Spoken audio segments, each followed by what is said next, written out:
When you say someone with a disability needs to be fixed or cured, you contribute to a major problem called ableism. Hey, I'm Jenny, and this is Neurodiversity in Nature. Today, let's hike up Waterrock Knob and talk about ableism.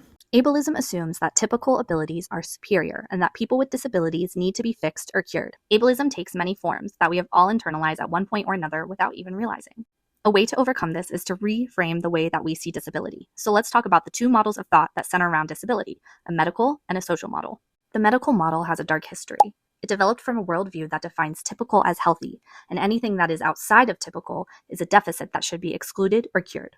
The social model, on the other hand, argues that disability is a valuable part of the human experience, and that it's society's ableism that is what actually disables people. Let's use the example of a building with stairs versus having a ramp.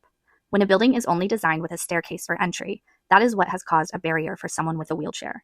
The inability to enter the building is not a flaw of the person because they're in a wheelchair, but a failure of the design of the building.